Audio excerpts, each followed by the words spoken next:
Assalamualaikum warahmatullahi wabarakatuh. Perkenalkan, nama saya Rita Wandari, NPM 21040008.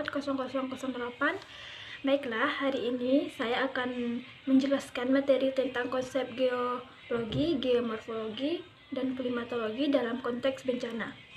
Nah, di sini ada zona subduksi dan pergerakan lempeng. Pertama, zona subduksi adalah area di mana satu lempeng tektonik, benua atau lempeng samudra tertarik ke bawah lempeng lainnya. Nah, proses ini terjadi di batas lempeng konvergen, di mana salah satu lempeng lebih padat dari lempeng lainnya.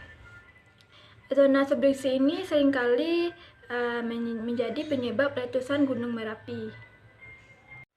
Selanjutnya ada pergerakan lempeng. Bumi ini terdiri dari beberapa lempeng tektonik yang bergerak relatif terhadap satu sama lain.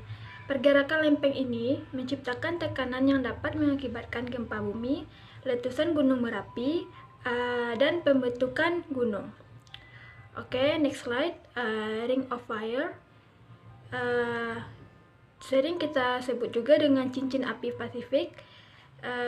Cincin api Pasifik ini adalah daerah di sepanjang tepi Samudra Pasifik yang memiliki aktivitas seismik dan vulkanik yang tinggi. Nah, hal ini termasuk sebagian besar dari zona subduksi di dunia, di mana lempeng tektonik ini bertemu dan saling berinteraksi.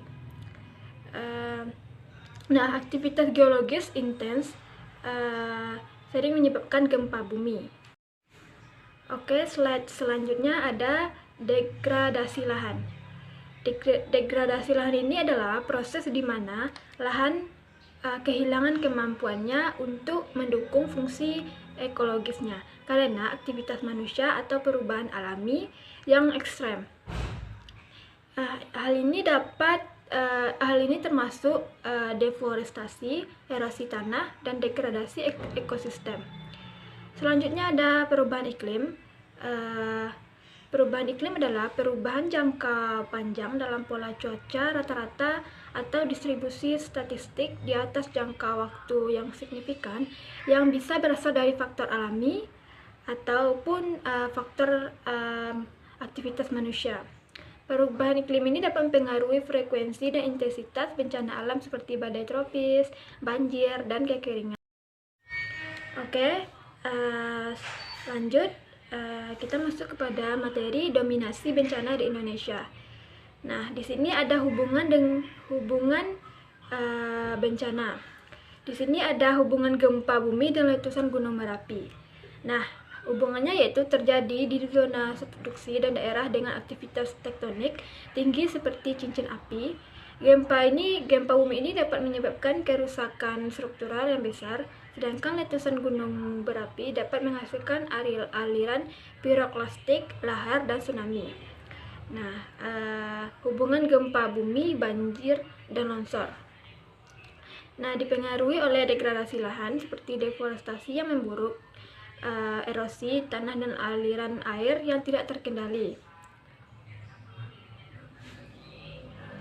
Nah, cara penanganan ataupun mitigasi dari bencana ini, yang pertama itu ada pemantauan dan peringatan dini. Di sini ada sistem pemantauan bencana seperti jaringan seismik untuk gempa bumi, pemantauan aktivitas gunung berapi, dan sistem peringatan dini untuk tsunami sangat penting. Nah, itulah mitigasi dari bencana Gunung Merapi, gempa bumi, dan tsunami. Yang kedua ada pengelolaan bencana berbasis komunitas. Yang ketiga kebijakan lingkungan. Hal ini dapat melindungi dan memulihkan ekosistem, membatasi deforestasi, dan mengurangi emisi gas rumah kaca untuk mengurangi dampak perubahan iklim.